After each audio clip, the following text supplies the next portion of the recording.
ओम शांति। आज है 28 जनवरी 2026। आज के बाबा के महावाक्य हैं, मीठे बच्चे, मोस्ट बिलव्ड शिव बाबा आए हैं तुम बच्चों को विश्व का मालिक बनाने। तुम्हें उनकी श्रीमत पर चलो। मतलब अब बाबा संगम पे आए हुए हैं हम बच्चों को विश्व का मालिक बनाने और हमें बाबा की श्रीमत पर चलना है। आज का प्रश्न है, मनुष्य परमात्मा के बारे में कौन सी दो बातें एक दूसरे से भिन्न बोलते हैं। मतलब मनुष्य दो बातें बोलता है, दोनों ही अलग अलग बोलता है। उत्तर है, एक और कहते हैं परमात्मा अखंड ज्योति है और दूसरी ओर कहते हैं वह तो नाम रूप से न्यारा है। यह दोनों बातें एक दूसरे से भिन्न हो जाती हैं। यह अर्थात रूप से न जानने के कारण ही पतित बनते जाते हैं। बाप जब आते हैं तो उनकी सही पहचान देते हैं। वो बताते हैं कि मैं तुम्हारा पिता, तुम्हारी आत्मा का पिता शिव हूँ। गीत है, मरना तेरी गली में। ओम शांति। बच्चों ने गीत सुना, जब कोई मरते हैं तो बाप के पास जन्म लेंगे। कहने में यही आता है कि बाप के पास जन्म लिया, माँ का नाम नहीं लेंगे। बधाइयाँ बाप को दी जाती हैं। अभी तुम बच्चे जानते हो हम आत्माएं हैं। वह हो गई शरीर की बात। एक शरीर छोड़ फिर दूसरे बाप के पास जाते हैं। तुमने 84 जन्मों में 84 साकारी बाप किए हैं। मतलब हमारे शरीर के पिता आज तक कितने हुए? 84। वास्तव में असुल हो निराकार बाप के बच्चे। मतलब सच क्या है? सच ये है कि हमारे जो आत्मा का पिता है हम उसके बच्चे हैं और वो है शिव। तुम आत्मा परम पिता परमात्मा के बच्चे हो। रहने वाले भी वहाँ के हो जिसको निर्वाण धाम व शांति धाम कहते हैं। असूल तुम वहाँ के रहने वाले हो। बाप भी वहाँ रहते हैं। यहाँ आकर तुम लौकिक बाप के बच्चे बनते हो तो फिर उस बाप को भूल जाते हो। सतयुग में भी तुम सुखी बन जाते हो तो उस पारलौकिक बाप को भूल जाते हो। मतलब क्या है? इस बात का मतलब है जब सतयुग होता है तो कोई दुख होता ही नहीं है और सुख में हम भगवान को, अपने पिता को याद नहीं करते। हमें उनकी याद कब आती है? कलयुग में, जब हम बहुत दुखी और पतित हैं। सतयुग में भी तुम सुखी बन जाते हो तो उस पारलौकिक बाप को भूल जाते हो। सुख में उस बाप को कोई सिमरण नहीं करते, दुख में करते हैं और याद भी आत्मा करती है। जब लौकिक बाप को याद करते हैं तो बुद्धि शरीर की तरफ रहती है। यह बाबा उनको याद करेंगे तो कहेंगे ओ बाबा। है दोनों बाबा, राइट अक्षर बाबा ही है। मतलब हमारे शरीर के जो पिता हैं उनको भी बाबा बोलते हैं और जो हमारी आत्मा के पिता हैं वो भी बाबा हैं। यह भी फादर, वह भी फादर। आत्मा उस रूहानी बाप को याद करती है तो बुद्धि वहाँ जाती है। मतलब जब रूहानी मतलब आत्मा जब याद करती है तो हम शिव भगवान को याद करते हैं। यह बाप बैठ बच्चों को समझाते हैं। यह भी तुम यह जानते हो बाबा आया हुआ है, हमको अपना बनाया है। बाबा कहते हैं पहले पहले हमने तुमको स्वर्ग में भेजा। तुम बहुत बहुत साहूकार थे। फिर 84 जन्म ले ड्रामा प्लान अनुसार अभी तुम दुखी हुए हो। अब ड्रामा अनुसार पुरानी दुनिया खत्म होनी है। तुम्हारी आत्मा और शरीर रूपी वस्त्र सतो प्रधान थे। फिर गोल्डन एज से सिल्वर एज में आत्मा आई तो शरीर भी सिल्वर एज में आया, फिर कॉपर एज में आया। अभी तो तुम्हारी आत्मा बिल्कुल ही पतित हो गई है तो शरीर भी पतित है। जैसे 14 कैरेट का सोना कोई पसंद नहीं करते हैं, काला पड़ जाता है। तुम भी अभी काले आयरन एज्ड बन गए हो। अब आत्मा और शरीर जो ऐसे काले बन गए हैं तो फिर प्योर कैसे बने? आत्मा प्योर बने तो शरीर भी प्योर मिले। वह कैसे होगा? क्या गंगा स्नान करने से? नहीं, पुराने पुकारते भी हैं, हे पतित पावन। यह आत्मा कहती है, बुद्धि पारलौकिक बाप तरफ चली जाती है। हे बाबा, देखो बाबा, अक्षर भी कितना मीठा है। भारत में भी बाबा बाबा कहते हैं। अभी तुम आत्म अभिमानी बन बाबा के बने हो। बाप कहते हैं, मैंने तुमको स्वर्ग में भेजा था, नया शरीर धारण किया था। अब तुम क्या बन गए हो? यह बातें हमेशा अंदर रहनी चाहिए। बाबा को ही याद करना चाहिए। याद भी करते हैं ना। हे बाबा, हम आत्माएं पतित बन गई हैं। हम क्या कहते हैं बाबा से? बाबा, हमारी आत्मा जो है अब पतित बन गई है, अब आप आकर पावन बनाओ। ड्रामा में भी यह पाठ है। तब तो बुलाते हैं, ड्रामा प्लान अनुसार आएंगे भी। कौन आएगा? बाबा, शिव बाबा। जब तक पुरानी दुनिया से नई बनती है तो ज़रूर संगम पर ही आएंगे। ये सच है। अब हम रोज़ पढ़ते हैं कि अब कौन सा युग चल रहा है? संगम युग। और हमें कौन पढ़ा रहे हैं? हमारे बाबा शिव। तुम बच्चों को निश्चय है बिलव्ड मोस्ट बाबा हैं। कहते भी हैं स्वीट, स्वीटर और स्वीटेस्ट। अब स्वीट कौन है? लौकिक संबंध में पहले हैं फादर, जो जन्म देते हैं, फिर टीचर।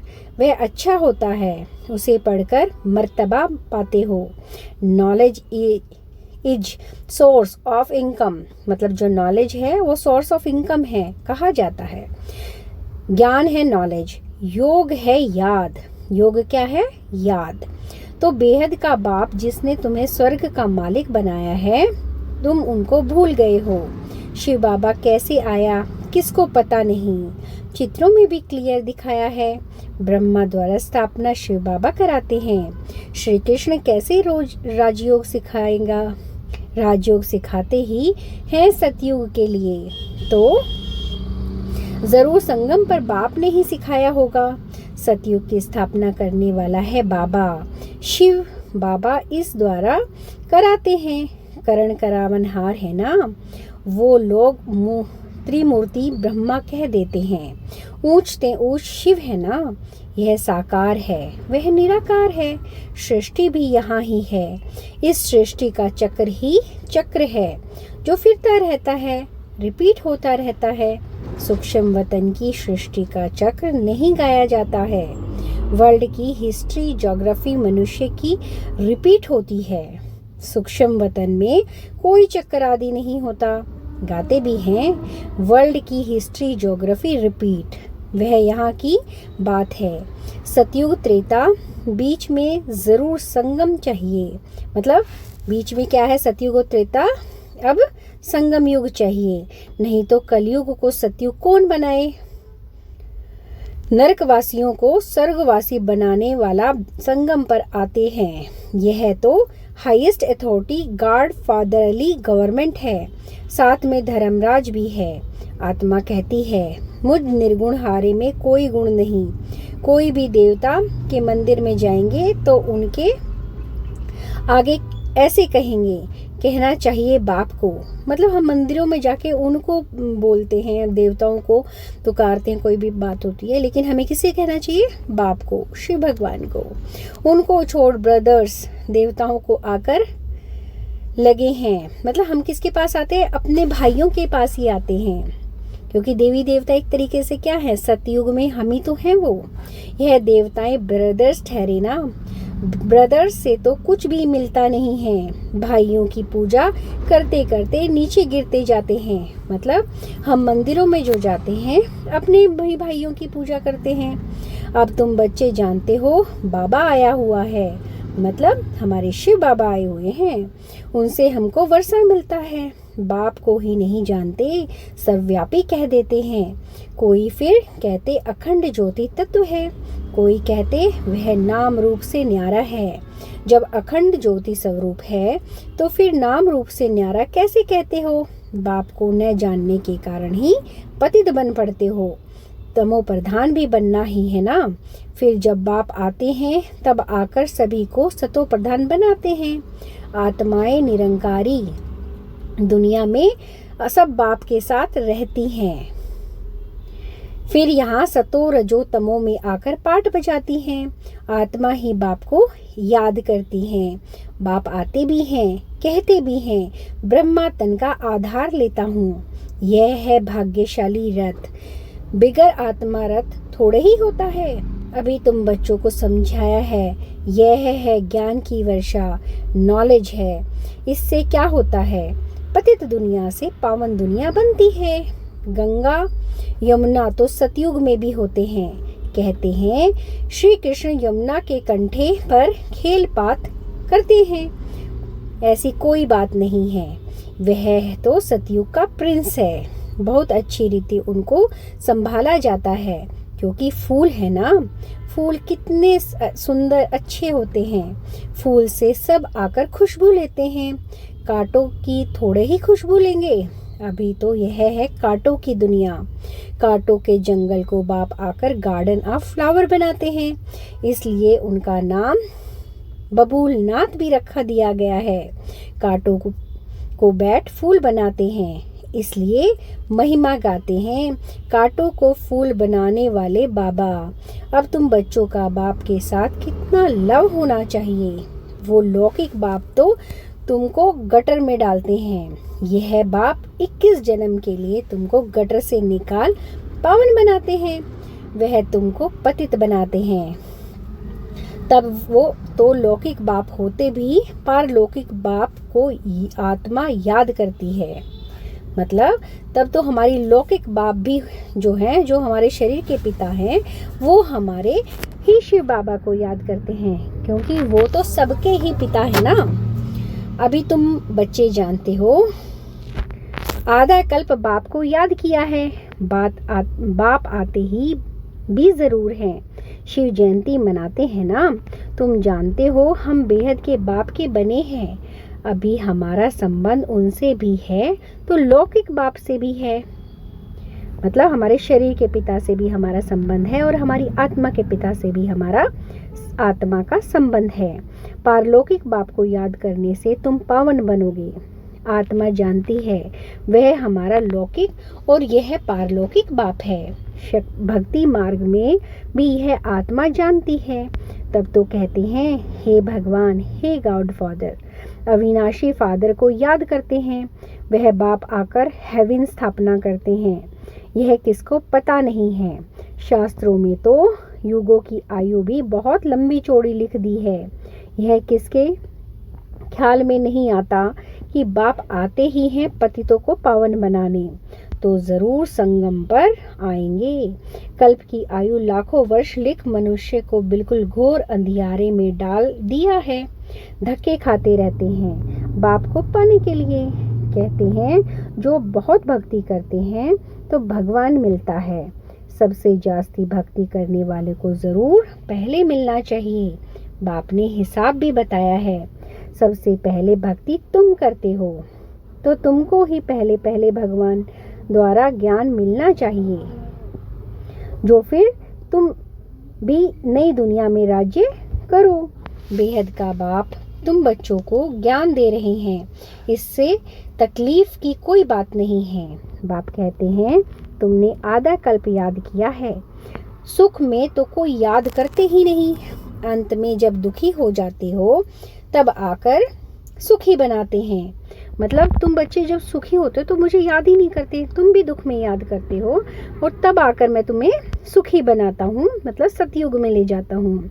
अभी तुम बहुत बड़े आदमी बनते हो। देखो चीफ मिनिस्टर, प्राइम मिनिस्टर आदि के बंगले कितने फर्स्ट क्लास होते हैं। वहाँ फिर गाय आदि सारा फर्नीचर ऐसा फर्स्ट क्लास होगा। तुम तो कितने बड़े आदमी देवता बनते हो, देवी गुणों वाले देवता, स्वर्ग के मालिक बनते हो। वहाँ तुम्हारे लिए महल भी हीरे जवाहरात के होते हैं। मतलब हमारे जो स्वर्ग में जो हमारे घर हैं वो कैसे होते हैं, हीरे जवाहरात के होते हैं। वहाँ तुम्हारा फर्नीचर सोने के जड़ित का फर्स्ट क्लास होगा। यहाँ तो झूले आदि सब बेगरी है। वहाँ तो फर्स्ट क्लास हीरे जवाहरातों की सब चीज़ें होंगी। वह है रुद्र ज्ञान यज्ञ। शिव को रुद्र भी कहते हैं। जब मूर्ति जब भक्ति पूरी होती है तो फिर भगवान रूप यज्ञ रचते हैं। मतलब जब भक्ति पूरी होती है तो भगवान क्या रचते हैं? रुद्र यज्ञ रचते हैं। सतयुग से यज्ञ अथवा भक्ति की बात की नहीं, इस समय ही बाप यह अविनाशी रुद्र यज्ञ करते हैं और रचते हैं, जिसका फिर बाद में गायन चलता है। भक्ति सदैव तो नहीं चलती रहेगी। भक्ति और ज्ञान, भक्ति के है रात, ज्ञान है दिन। मतलब भक्ति को क्या कहते हैं? रात कहते हैं, और ज्ञान को दिन कहा जाता है। बाप आकर दिन बनाते हैं, तो बच्चों का बाप के साथ कितना लव होना चाहिए। बाबा हमको विश्व का मालिक बनाते हैं। मोस्ट बिलव्ड बाबा हैं। इससे ज़्यादा प्यारी वस्तु कोई हो ना सके। आधा कल्प से याद करते आए हो, बाबा आकर हमको दुख हरो। मतलब बाबा आओ और हमारे जितने भी दुख है वो हर लो। अब बाप आए हैं, समझाते हैं तुमको अपने गृहस्थ व्यवहार में तो रहना ही है। मतलब जहाँ हम रहते हैं, जिन घरों से हम जुड़े हुए हैं, अपने लौकिक पिता माता से जुड़े हुए हैं, वहाँ रहना ही है। यहाँ बाबा पास कहाँ तक बैठेंगे? बाप के साथ तो परम धाम में ही रह सकते हैं। यहाँ इतने सब बच्चे तो नहीं रह सकते। टीचर सवाल कैसे पूछेंगे? लाउड स्पीकर पर रिस्पॉन्ड कैसे दे सकेंगे? इसलिए थोड़े थोड़े स्टूडेंट्स को पढ़ाते हैं। कॉलेज तो बहुत होते हैं, फिर उसमें इम्तिहान होते हैं, लिस्ट लगती है। यहाँ तो एक ही बाप पढ़ाते हैं। यह भी समझाना चाहिए, दुख में सिमरन सब उस पारलौकिक बाप को याद करते हैं। अब यह बाप आया हुआ है। महाभारी भारत लड़ाई भी सामने खड़ी है। वे समझते हैं महाभारत लड़ाई में श्री कृष्ण आया। यह तो है हो ना सके। विचारे मूंझे हुए हैं ना, फिर भी कृष्ण कृष्ण याद करते रहते हैं। अब मोस्ट बिलव्ड शिव भी हैं, तो श्री कृष्ण भी हैं, परंतु वह है निराकार और वह है साकार। मतलब श्री कृष्ण क्या है? साकार रूप में है, क्योंकि उन्होंने शरीर का जन्म लिया है। और हमारे बाबा जो शिव है वो है निराकार, बिंदी रूप। निराकार बाप सब आत्माओं का बाप है दोनों मोस्ट बिलव्ड। श्री कृष्ण भी विश्व का मालिक है ना। अभी तुम जज कर सकते हो जास्ती प्यारा कौन? शिव बाबा ही तो ऐसे लायक बनाते हैं ना। श्री कृष्ण क्या करते हैं? बाप ही तो उनको ऐसा बनाते हैं, तो गायन भी जास्ती उन बाप को ही होना चाहिए। शंकर का डांस दिखाते हैं। वास्तव में डांस आदि की तो कोई बात नहीं। बाप ने समझाया है, तुम सब पार्वतियां हो। यह शिव अमरनाथ तुमको कथा सुनाते रहे हैं। शिव अमरनाथ तुमको कथा सुनाते रहे हैं। वह है वाइल्डलेस वर्ल्ड, विकार की बात नहीं। बाप विकारी दुनिया थोड़े ही रचेंगे, विकार में ही दुख है। मनुष्य ठग योग आदि बहुत सीखते हैं। गुफाओं में जाकर बैठते भी हैं, आग में भी चलते जाते हैं। रिद्धि सिद्धि भी बहुत है, जादूगरी से बहुत चीज़ों को निकालते हैं। भगवान को भी जादूगर, रत्नाकर, सौदागर कहते हैं, तो ज़रूर चैतन्य है ना। कहते भी हैं मैं आता हूँ, जादूगर है ना। मनुष्य को देवता बगैर ये प्रिंस बनाते हैं। ऐसा जादू कभी देखा? अच्छा, मीठे मीठे सिक्की लदे बच्चों प्रति माता पिता बाप दादा का याद प्यार और गुड मॉर्निंग। रूहानी बाप की रूहानी बच्चों को नमस्ते। रूहानी बच्चों की रूहानी बाप दादा को नमस्ते। शुक्रिया बाबा, शुक्रिया। धारणा के लिए मुख्य सार है, फूलों के बगीचे में चलना है, इसलिए खुशबूदार फूल बनना है। किसी को भी दुख नहीं देना है। एक पारलौकिक बाप से सर संबंध जोड़ने हैं। नंबर 2 पॉइंट है, शिव बाबा प्यारे से प्यारा है, उस एक को ही प्यार करना है। मतलब हमें अपने शिव बाबा को याद भी करना है और उसे बहुत प्यार भी करना है। सुखदाता बाप को याद करना है। वरदान, किसी की कमी कमजोरी को न देख अपने गुण व शक्तियों का सहयोग देने वाले मास्टर दाता भव।